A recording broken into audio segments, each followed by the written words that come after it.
We are now joined by Chuck Cooperstein. Chuck, of course, Chuck, you're old enough like me, and that's a compliment.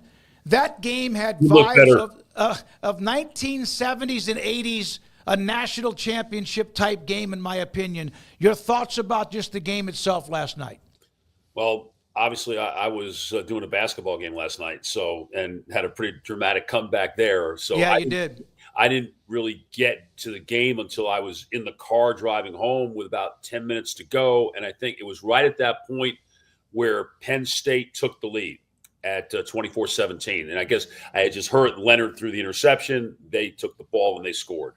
And then, Riley Leonard comes up and he makes the big play to Greathouse. It's funny because people all year, and I'll admit I'm one of them, I look at Riley Leonard and say, how does he keep doing this? How does he do this?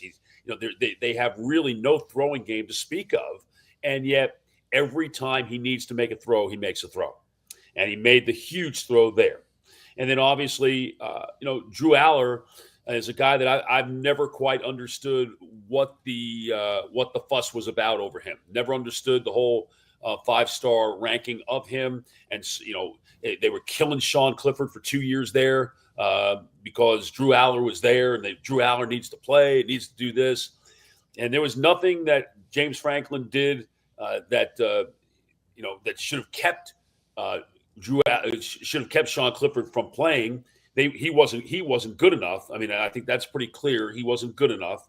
But at the same time, Drew Allar's not good enough, and has not even been close to good enough. I mean, when you don't even complete a pass to a wide receiver, you got a problem. Mm-hmm. And granted, some of that may be the receivers aren't good enough and they don't get open. But at some point, you got to make something work. And he tried to make something work there on the interception, and it was a terrible decision that he made. I don't know if anybody there is killing Franklin for going for it, with the game tied and under a minute to go. He had 2 timeouts. I mean, he's got plenty of time to go make plays and get in position to go kick a field goal. I don't blame him at all for doing that. I mean, there's a lot of things that James Franklin has done his time at Penn State in watching big Penn State games where you'll look at it and say, what is he doing? And why are they doing that? But that was not one of them. I'm with you guys. I mean, that was a really good team that very easily could have been the national champion, and they lost. And it's the beauty of the playoff, isn't it? I mean, this is what it's all about. I mean, David, you and I in 1975, we would never have a chance to see something like this because that's right. There would be just we'd play the bowl games and there'd be a vote after the games were over, and that's not the way it's supposed to work.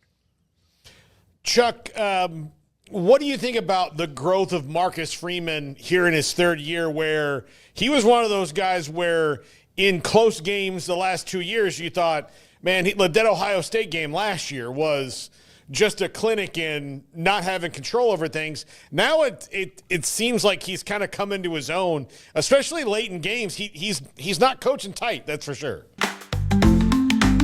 Get ready for epic savings at Best Buy. Right now, you can save up to $700 on select Alienware and Dell gaming products. Perfect for leveling up your gaming experience. Plus, grab the latest Android Google Pixel at an unbeatable price. Don't miss these incredible deals. Shop now at bestbuy.com and upgrade your tech today. Well, they were ready to run them out of South Bend the second week of the season this year, weren't they? Yeah. Yeah. And here's the thing. Now, I don't know how many close games that they really played as the season went on. They were routing people. I mean, they were just grounding them down. Not that their throwing game was great, but their defense was great. They ran the ball. They were killing team. Who was really coming close to beating them? Nobody really did. Until we get to the playoff. And listen, Indiana didn't come close to him. Georgia didn't come close to him. Penn State, this is the first game in 3 months maybe that Notre Dame has played where they were threatened. And, I just love the way that their team comports themselves. They play with a lot of confidence. And you know what? They know who they are. They don't try to do anything that's out of character for them. And I think, whoever wins tonight and plays them in Atlanta next week, that's going to be really the key to the game. Can you get Notre Dame out of what they like to do. And if you can do that, because I do think, they're fairly one-dimensional offensively. If you can do that, you're going to beat them. I mean, they play pretty good defense now. And, regardless of who wins tonight, they're going to have something to deal with in Notre Dame's defense. But, can you get Notre Dame's offense off schedule and really make Leonard into more of a thrower, having to get it down the field more? And, if he can, well, then it gets really interesting. But I was really impressed with how they play at the end of the year. I even tweeted something back in early December. I said, all the hubbub over the college football playoff, has Notre Dame become the one team that no one wants to play because they were just killing people? And it's one of the few times in my life I've probably been right about something I've said. Chuck, I think at this point you've beaten Indiana, you've beaten Georgia, and you've beaten Penn State. I think you proved that you belong, and I think they proved that before as well. As you said, they pretty much ran through the regular season. Like Louisville was a close game, but, I mean, for the most part, they were untouched down the stretch. Do you have a strong feeling whatsoever about Notre Dame being in a conference? Because that has become obviously a big talking point with them being where they are, and that's been talked about for years. But I think in today's ecosystem, it's actually healthier for them to be independent for the Big 12s and the ACCs of the world versus them consolidating even further power into the SEC or into the Big 10. But do you have a strong feeling one way or the other about their independence and the advantage or whatever that may be in your mind it is? I'd like them to be in a conference. And since they have the time with the ACC already, I mean, they play 5 games a year in the ACC, and they even set it up to only one of those games every year is against either Clemson, Florida State, or Miami. It's like they've written their own rules. It is time to get out of that. But I don't necessarily think that, at least how the schedule played out this year, that that they had any particular advantage or disadvantage by not being in the league. I just think it's a lot cleaner for everybody. And let's face it, too, from a financial standpoint, Notre Dame just earned themselves $20 million, okay, that they don't have to share with anyone. And I think that's the thing that I would think that other schools would be just a little bit unhappy to think about. That, why are we having to share our money with everybody else and they get to keep their own? So from that standpoint, just in the name of equity, I think you'd like to see him in a conference. Texas and Ohio State, you'll be there. That game tonight, AT&T Stadium. This is a collision course. Now, it didn't look like one, and we thought maybe another team or two would be in it, but your thoughts about tonight? There are some NFL people, man, on that field. There are some serious dudes on that field, whether they'll be in this draft or in future drafts. It's going to be something to behold. And, look, I think, Ohio State, they have a thing about Michigan that they've got a mental block playing Michigan clearly. Looks like Texas has a mental block playing Georgia. Texas is better than Georgia. They're much better than Georgia. Should have won both games against them.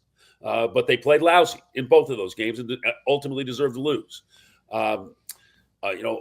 Ohio State, they're just so talented. Okay, their $20 million in NIL was spent really well, really, really well. But I do think that the quarterback thing is so interesting because Will Howard's never beaten Texas when he was at Kansas State, and Ewers just blows so hot and cold. I mean, those 3 passes he threw at the end of the Arizona State game in the Peach Bowl, those were absolutely brilliant. And then there's other stuff that he does during the course of the game. You wonder, what are you doing, man? Where is that going?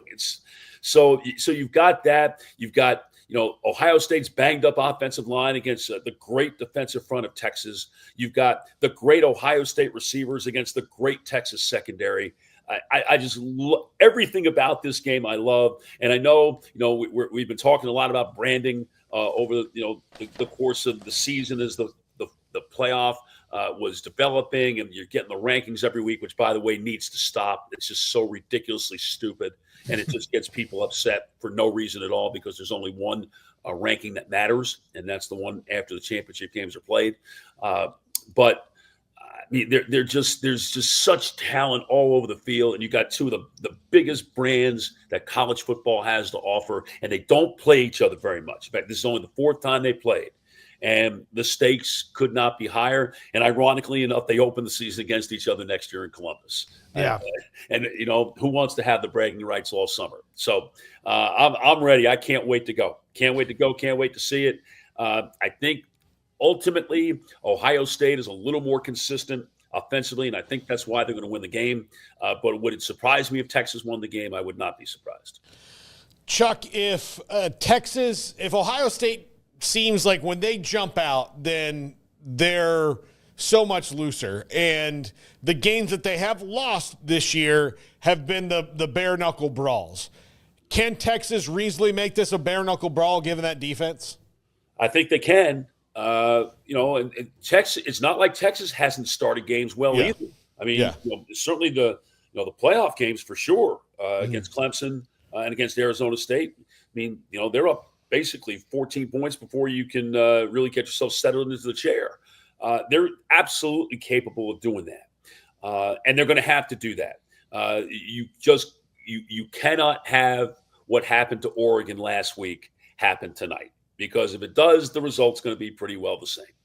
But I do think this game is a 4-quarter game. I just don't see how Ohio State runs away from them. I just don't see that. What I am interested to see, though, is in the middle of the game. Sark sometimes gets too cute and gets too conservative in his play calling, and he always talks about all gas, no brakes. It's got to be that tonight. Got to be that tonight.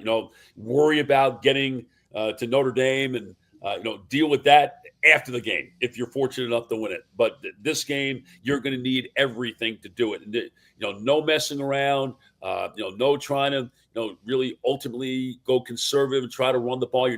I don't know how much they're going to be able to run the ball against Ohio State, but they're kind of have to do it on some level. I mean, even if some plays don't go well, you've got to be able to show it. Just to set up other things later on in the game. But I do expect that there'll be some fireworks early from both teams, and then the game will settle down. And then, how do you go play that game that winds up setting yourself up to play well in the fourth quarter? Coop, I don't know when we'll talk to you again, so I'll ask you now. But based on what we've seen at this point, even with a couple of games left to go, what have been your thoughts on the 12-team playoff? Like, dislike, changes you feel need to be made? Well, first off, it's something that was 40 years in the making, if not longer. So, in college football terms, that means it happened yesterday, right? I mean, it's they move at a glacier-like pace. Yeah. But it's been phenomenal. Just the build-up to the games has been so much better than it has been in any incarnation that we've had, going back to the BCS in 1998. So this is a major step forward. Yes, everybody needs to be included in this on the FBS level. It's really important. I think what it has shown is that, for sure, and if you were really paying attention during the year, you knew this, that the SEC was down this year. The SEC was not good. I mean, let's put it. It was good. It was not great. There were no overwhelming teams. Everybody had a flaw or two that they had to deal with. Texas, to me, was the best team in the league. They didn't win the championship ultimately, but I do think they were, they were probably the best rounded team in the league. But obviously, the Big Ten was really good. I think back to like when Nevada, Las Vegas was, really good in basketball in the 90s, and Gonzaga, where they are right now. If you're not in a quote unquote power conference, that somehow you get dinged because you don't play in a power conference, and yet your teams are great. And it's the job of the committee to look at the teams and how they play, and not necessarily look at the conference as a whole and say, well, we got to take this many teams from this league, and because this team played in this league, well, they're automatically better. It just doesn't work that way, and it never has worked that way. But the thing that really does have to change, well, two things have to change. One, the second round of the playoffs, or the first full round, the round of the quarterfinals, they need to be on campus too.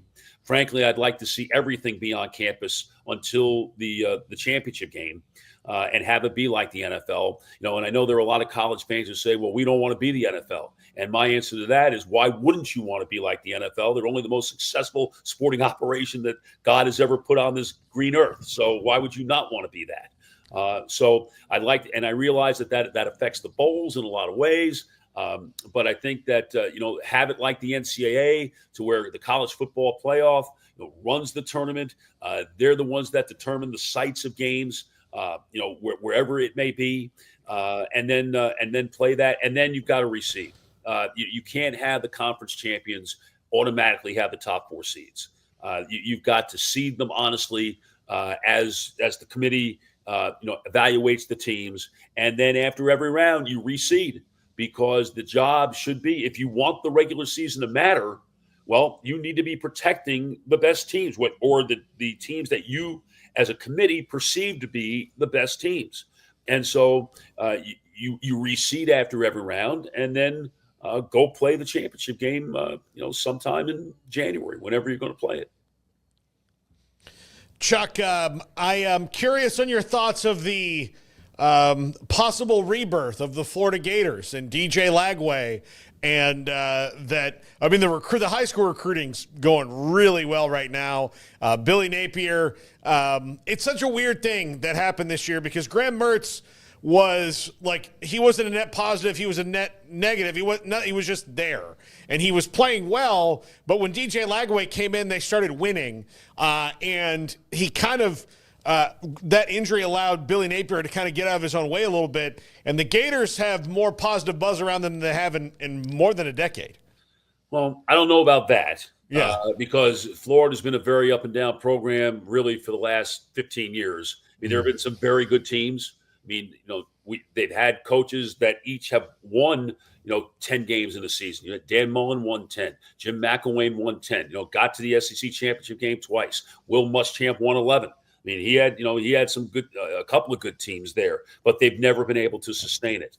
I would somewhat disagree with your characterization of Mertz in that, and it kind of goes back to when in 2019, when Felipe Franks was playing quarterback for Florida, and he broke his ankle, and they had to put Kyle Trask in, and that totally changed their offense, and it made them better. And Mullen didn't want to play Trask. I mean, he was forced into playing Trask, and then everything changed, and it was a lot better. And then they went to 2020, and they had a hell of a year. And ultimately, they had Marco Wilson throw a shoe late in the year. They had the meltdown at the Cotton Bowl, and then basically that ended Dan Mullen's time there. But Lagway here this year, he had played one game. He had started one game after Mertz got a concussion against Miami, and he threw for about 450 yards against Samford. Now, granted, that is Samford, but you could see what was there. I mean, and you could see the intangibles. He needs to be a more accurate passer, and by the end of the year, because of the hamstring injury, he couldn't run. But you can see he's like the Pied Piper. He is a leader. People absolutely follow him, and they could do things that they could never do with Graham Mertz playing quarterback. And one thing is, try to throw the ball down the field. Mertz just could not do that. I mean, their offense was limited in a throwing game to, the short throwing game. And maybe, if he got it, 10 yards beyond the line of scrimmage, that was a long throw for them. Well, Lagway changed all that, and he's changing that going forward. I don't necessarily keep up all the way on high school recruiting, but I do know that in the portal, they've gotten some major recruits, especially at receiver. They need to get healthy in the secondary. They weren't healthy there last year. Need to get better in the offensive line. They got really good running backs, really good receivers, and they're going to I think they're going to make some noise. But again, I think what everybody has to understand now, and I think even Texas people need to understand, is that for as good a program as Sark has built in Austin, these programs are so good that ultimately teams are going to lose games. You're going to have to become comfortable with the idea that you're not going to go 12-0 or 11-1 every year. That there's going to be a series of 9-3s, and can you deal with that? And I think that's going to be happening for quite some time now, and especially with teams like Florida, which have been kind of down, and Vanderbilt, which, had a really nice run this year. South Carolina, I mean, they jumped up this year. They hadn't been good for a while. And everybody's going to kind of be moving around each other. Like Mississippi State seems to be the only one that is kind of left out. I mean, they seem to be have left in the starting gate here, and they got a long way to go. But it's kind of like what's now happening in basketball, right, in the league. I mean, every time you show up and play the game, there's a pretty good chance, you don't know what's going to happen. I mean, you could lose. I mean, nobody thought Oklahoma was going to boat race Alabama late in the season, given how Oklahoma had been playing, right? Not that Alabama had been playing great, but Oklahoma had been awful, right? And Alabama had no chance in that game. And that's what's going to be in the league. There are going to be results kind of like on Sunday that you don't quite understand. Coop, I know you got to go and get on the road. You, of course, the voice of Dallas Mavericks, they have all these players out, Kyrie and Luka, among others. Morris, your thoughts about what they've done? They've won a couple of games easily after snapping a 5-game losing streak. The resiliency you see in this team. Well, I don't think last night was easy. Last night was a major struggle, really, for 44 minutes, and then they had a huge run, 16 straight points, 18-2 to end the game. They basically have to tread water until Luka and Kyrie get back. And Luka may not be back until after the All-Star break. I mean, I think they're really taking their time with this because this is the 4th time he's had this calf injury in the last 2.5 years. With Kyrie, it sounds somewhat promising that, he might be back, in the next week to 10 days, which would be tremendous. But as it is, I think Jason Kidd made a really good point the other night when he said that, look, Luka and Kyrie are not here. They are not part of who the Mavericks are right now. You guys in the locker room, you are the Mavericks. So what are you going to do about it? And I think those players, and especially P.J. Washington, have taken that to heart. He's had, he had an unbelievable game last night, and Derek Lively was great too. And but I think all of them kind of understand that they really have to lean on each other right now because they don't have that superstar to bail them out. So they got to take care of the little things. You got to shoot free throws well. You got to make sure that you don't commit silly fouls. All those things that lead to winning, you got to be able to do. And so right now they're tied for 4th with Denver, percentage points behind. Brooklyn plays Denver tonight, and then the Nuggets are here this weekend. And we'll be here again on Tuesday for a baseball series that right now with the series tied at a game apiece, it winds up looming very large. So they're a very good team. I think ultimately, David, Craig, and Paul, they know they're good when they have everybody whole. The question is, can they get everybody whole long enough for them to make enough of a run to make sure they finish at least in the top 4 and get a first-round playoff home advantage? Go enjoy. It's not going to be as treacherous as you thought when you tweeted out. Oh, it wasn't treacherous yesterday. It was seriously. Now, I mean, really, I love everybody being scared to death and staying home because I made it down the American Airlines Center in 17 minutes. This was fantastic. 35 South should always look like this.